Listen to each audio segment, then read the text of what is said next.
अब स्टूडेंट्स हम ये देखने जा रहे हैं कि फाइनली जो प्रोटीन संश्लेषण है वो प्रोटीन संश्लेषण कितने चरणों में पूर्ण होगा। ठीक है, अब बात समझना है कि जब प्रोटीन का संश्लेषण होगा तो आपने देखा है कि जरूरत किस किस की है। Messenger RNA, ribosomal RNA, transferase RNA और राइबोसोम की आवश्यकता है ना। अब देखना हमको यह है कि जो अमाइनो एसिड होते हैं, ये अमाइनो एसिड को बटोर करके जो ट्रांसफरेज आरएनए ले तो आया, लेकिन क्या वो अमाइनो एसिड अभी काम करने लायक हैं क्या? नहीं है। तो सबसे पहला काम होगा कि उन अमाइनो एसिड को जो कि निष्क्रिय हैं, सबसे पहले उसको सक्रिय करना होगा। तो आप देखेंगे आज जो प्रोटीन संश्लेषण है उसके मुख्य चरण में सबसे पहले ये होगा एक्टिवेशन ऑफ अमाइनो एसिड, यानी कि अम्लीय एमिनो अम्लों का सक्रियकरण। हम उसको सक्रिय करेंगे, एक्टिव करेंगे। तो एक्टिव करने के लिए एनर्जी देनी पड़ेगी। ठीक है, हम एनर्जी दे देंगे, लेकिन ये प्रोसेस बिना एंजाइम्स के नहीं हो सकती। तब मेरी बात को आप समझना, आपके पास है अमाइनो एसिड, तो अमाइनो एसिड एटीपी से ऊर्जा लेगा, और एटीपी क्या है आप जानते हैं, एडेनोसिन ट्राइफॉस्फेट होता है। और यहां पर ये देखें आप, amino acyl synthetase, amino acyl synthetase ये एक एंजाइम है।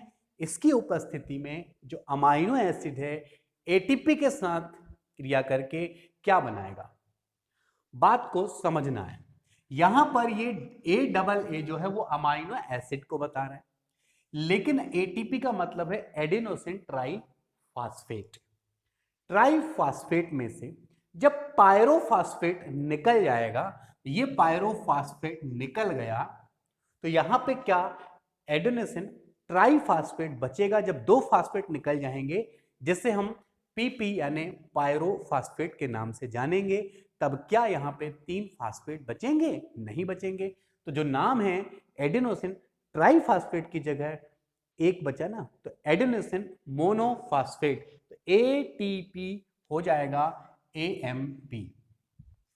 तो अमाइनो एसिड ऊर्जा लेकर एडेनोसिन मोनोफॉस्फेट और ईसी, ई का मतलब यहां पर है एंजाइम से और सी का मतलब है कॉम्प्लेक्स से, यानी अमाइनो एसिड, एएमपी और एंजाइम ये मिलकर के सबसे पहले बनाएंगे एक कॉम्प्लेक्स, और ये है पायरोफॉस्फेट जो कि बाहर निकल जाएगा। इस तरह से जो अमाइनो एसिड है वो होगा एक्टिव। एक्टिव हुआ। चलिए अब देखते हैं क्या होगा। अब नेक्स्ट पॉइंट है, जो सक्रिय अमाइनो एसिड है जो एक्टिव हो चुका है, ये जुड़ेगा ट्रांसफरेज आरएनए से। ये जुड़ेगा किससे? ट्रांसफरेज आरएनए से। आप ऐसे समझ लो कि ट्रक गया, सुबह सुबह का माहौल है, ट्रक गया, अमाइनो एसिड को लाना है। अमाइनो एसिड बहुत अलाल टाइप का सोया हुआ था, उनकी मम्मियों ने उनको उठाया, चलो चलो उठो बोले, पानी वानी डाल के और जल्दी डांट टपट के उनको उठाया, एक्टिव किया। तो मम्मी कौन हुई? मम्मी एंजाइम हुई। कौन सी एंजाइम हुई मम्मी? ये amino acyl acid, amino acyl acid, अम्मा, अम्मा आ गया ना, उन्होंने एक्टिव किया, तब जाके वो मिले। अब जब एक्टिव हो गए बच्चे, बढ़िया बैग वैग टांग ली, तैयार हो गए, अब जा रहे हैं वो ट्रक में। तो फिर क्या हुआ, उसमें आ रहे हैं, यानी किसमें? ट्रांसफरेज आरएनए यानी ट्रांसपोर्ट पे। अब देखो सक्रिय अमाइनो अम्ल, ये जो सक्रिय हो चुका था यहां पे एटीपी के द्वारा, वो किससे जुड़ेगा? Transferase RNA. चलो भाई, ट्रांसफर आरएनए से जुड़ गया। अब वो ट्रक में बढ़िया बैठे हुए हैं, मस्त आ रहे हैं। अब बैठ करके देखें, ये आपके पास था यहां तक, ये जो है ये एक्टिव हुआ अमाइनो एसिड था और इसमें ट्रांसफरेज आरएनए जुड़ गया। लेकिन जैसे ही ये जुड़ा तो इस एएमपी की कोई जरूरत नहीं है, इस एंजाइम की यानी मम्मी की भी जरूरत नहीं है। अब मम्मी घर में रहेगी, बच्चा जाएगा स्कूल, तो अमाइनो एसिड यानी कि बच्चा किससे जुड़ा? टीआरएनए से। तो देखो double A amino acid tRNA, तो अमाइनो एसिड किससे जुड़ गया? टीआरएनए से।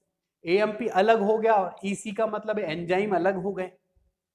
चलो बच्चा बैठ गया। अच्छा, जब बच्चा जाके बैठा तो अपनी एक सीट लेगा कि नहीं लेगा, वहां पे कहीं तो बैठेगा ना वो, देखते हैं हम। अब ये जो आपके पास ही अमाइनो एसिड है, बात को यहां समझने का प्रयास करना, ये अमाइनो एसिड है, ये पूरा अमाइनो एसिड ये है, ये जो अंदर बना है, बाकी ये पूरा ना कलेक्शन है। ये जो है वो कौन सा था, ये कलेक्शन है भैया। ये जो डायग्राम दिख रहा है इसमें अमाइनो एसिड है, ये जो गोला दिख रहा है AMP, और EC मतलब ये जो चौकोन ये सब दिख रहा है ना, ये क्या है, ये है EN बोलो या आप EC, EN एंजाइम के लिए यूज किया हुआ है और EN एंजाइम कॉम्प्लेक्स के लिए। जब ये आएगा तो आप देखो tRNA का ये स्ट्रक्चर है। अब tRNA का ये जो स्ट्रक्चर आपको दिख रहा है, इस स्ट्रक्चर में ये 3 एंड है और ये कौन सा एंड है, ये 5 एंड है। 3 फिर ऐसे आके ऐसे ये 3 एंड। अब समझना हमको यह है कि जब ये इससे जाके जुड़ेगा तो ये जो डब्बे समान जो बनाया है जिससे हमने एंजाइम कहा, मतलब मम्मी, तो मम्मी कहाँ रह जाएगी, घर में ना, तो उसमें कौन जाके जुड़ेगा, ये अमाइनो एसिड, ये है बीच वाला। तो देखो ये कॉर्नर में जुड़ गया है, आप गौर से देखिए, ये अमाइनो एसिड महाराज जुड़ गए और यहां पे बात रही मम्मी की, मम्मी यहीं पे रह जाएगी, कैसे, ये ऐसे खाली, ये मम्मी जी यहीं रह गई। वो जो बच्चा है गाड़ी में बैठ गया, अब जाके अपनी सीट ले लिया उसने 3 नंबर पे।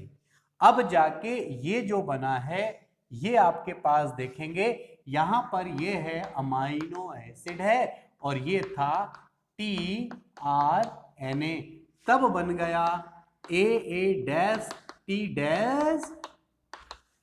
तो अमाइनो एसिड सक्रिय होकर के अब जुड़ा है ट्रांसफरेज RNA के साथ। तो आप देखेंगे सेकेंड पॉइंट, सक्रिय एमिनो अम्ल का ट्रांसफरेज RNA से जुड़ना। तो ये सारी बातें मेरे ख्याल से आपको क्लियर। तो सेकेंड पॉइंट ये हुआ। पहला पॉइंट था सक्रिय अमीनो अम्लों को सक्रिय करना, और दूसरा काम है जब सक्रिय हो जाएं अमाइनो एसिड, जब सक्रिय हो गए तो उनको ट्रांसफरेज RNA के साथ जोड़ देना।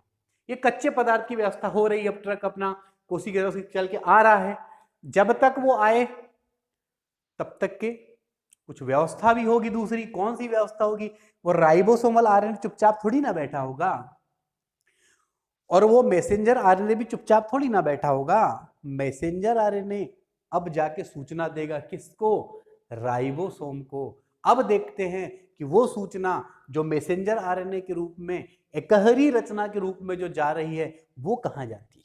ठीक है, तो हम देखेंगे कि वो राइबोसोम में जाएगी। लेकिन जैसे ही राइबोसोम की बात आती है हमारे दिमाग में दो बातें आ जाती हैं।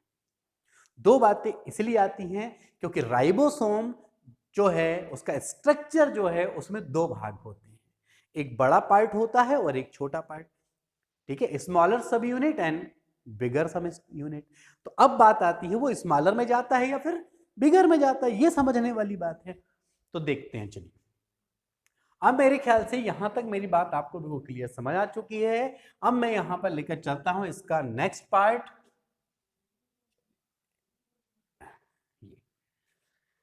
चलिए अब यहां मजा लेते हैं, ये बहुत मजा आएगा। अब देखें, यहां पर एक होता है सब यूनिट बड़ा और एक सब यूनिट होती है छोटी। अब ये आप जानते हैं कि अगर ये 70S है तो ये होगा 50S और 30S। अब चूंकि राइबोसोम आपने डिटेल पढ़ चुका होगा, ये एक राइबोसोम का स्ट्रक्चर होता है जिसमें दो सब यूनिट होती है। ये आपके पास है लार्जर और ये वाली है स्मॉलर। अब बात को समझना है, जब तक कि वो ड्राइवर जो है वो अभी बच्चों को ला ही रहा है, अमाइनो एसिड को ला रहा है, लाने दो, अभी उसको टाइम लगेगा भाई, दूरी तय करने में घूम रहा है, अभी सबको बटोर रहा है। चले अब देखें क्या होता है। ये जो राइबोसोम है इसके अंदर में कौन होता है, राइबोसोमल RNA होता है। ठीक है, अब लेकिन थोड़ा धैर्य के साथ, यहां पर तब तक तैयारी हो रही है, प्लेटफॉर्म तैयार हो रहा है। स्थान खाली होंगे, कुछ स्थान बनेंगे जहां आके जब ये अमाइनो एसिड आके जुड़ने वाला है। तो अभी तो अमाइनो एसिड की व्यवस्था ही हो रही है, आने दो, कोई बात नहीं। यहां कौन पहुंचा? यहां पहुंचा मैसेंजर आरएनए। अब मैसेंजर आरएनए जब आया तो क्या किया? उसने अपनी एक श्रृंखला लाया ऐसे। अब बोले ये क्या है? अरे कुछ नहीं है भाई, ये जो है AUG यहां पर ये जो है वो मैसेंजर आरएनए में, यहां पर ये वो कोड है जो कि डीएनए ने इसको दिया था प्रोटीन के संश्लेषण के लिए। ठीक है, अब ये कहां सेट होगा? ये धीरे से एंट्री करेगा यहां, आप देखो यहां एंट्री करने वाला है ऐसे। यानी कौन सी यूनिट से जुड़ेगा? वो राइबोसोम की उस यूनिट से जुड़ेगा जिसका अवसादन गुणांक 30 हो। 30 क्या है? उसका अवसादन गुणांक है। और यदि आपको अवसादन गुणांक क्या है और इसका डिटेल कंसेप्ट देखना है तो आप मेरे 11th के सेल बायोलॉजी के राइबोसोम वाले टॉपिक में आप इसे वॉच कर सकते हैं। चलिए ये बात हुई, अब देखते हैं यहां पर देखें जो कॉम्प्लेक्स बना है AATRNA, ये कॉम्प्लेक्स बन चुका था। ठीक, ये कहां जाएगा? ये बना हुआ है, अभी रहने दो इसको, इसकी कोई जरूरत नहीं। यहां देखो पहले मैसेंजर आरएनए, ये मैसेंजर 30S, देखो मैसेंजर आरएनए राइबोसोम की छोटी इकाई कौन सी वाली? 30S से जुड़ता है। और कहां से जुड़ता है? 5वें सिरे से। इस बात को आप याद रखेंगे क्योंकि अगर ये 5 सिरे से जुड़ेगा तो जुड़ने वाले अमाइनो एसिड 3 सिरे से जुड़ेंगे। 5 सिरे से, ठीक है। अच्छा, बात को समझ आ रही भाई? मैसेंजर आरएनए जो आया वो छोटी वाली जो सब यूनिट है उससे जुड़ गया ना। अब जब उससे जुड़ गया तो उसने क्या बनाया? राइबोसोम। राइबोसोमल के साथ में देखिए तब AATRNA, इसका कोई रोल नहीं है। 2 मिनट के लिए आप यहां तक आप इसकी स्टडी ना करें, पहले बात को समझ लिया। ये कौन है? AATRNA कहां है? ये पूरा जो कॉम्प्लेक्स बना है AATRNA। तो आप देखेंगे कि ये 30S से मैसेंजर आरएनए जुड़ गया, एक सांचे की तरह तैयार बैठा हुआ है। इसके ऊपर जो 50S है और ये जो है अब आके कहां जुड़ने वाला है? 50S में जुड़ेगा। कौन? AAT RNA. देखें AAT RNA complex messenger RNA 30S, इसको क्या बोला? जब ये कॉम्बिनेशन आ गया, मैसेंजर आरएनए भी यहां आ चुका है, ये 30S भी, तो इसको कॉम्बिनेशन को हम कहेंगे मैसेंजर आरएनए 30S कॉम्प्लेक्स से जुड़ता है। कौन? ये पूरा कंसेप्ट यहां जुड़ने वाला, ध्यान रखना। फिर मैं आपको इस डायग्राम को हटा करके एक सुटेबल डायग्राम बताने वाला हूं आपको। जुड़ेगा कैसे? जुड़ेगा आओ थोड़ा हम चर्चा करते हैं। यहीं पर देखें आप,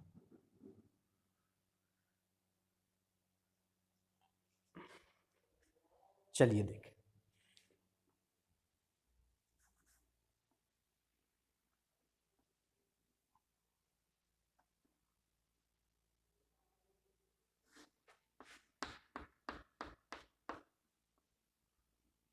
ये है 30S और ये है 50S। लेकिन इस 50S में 3 भाग होंगे।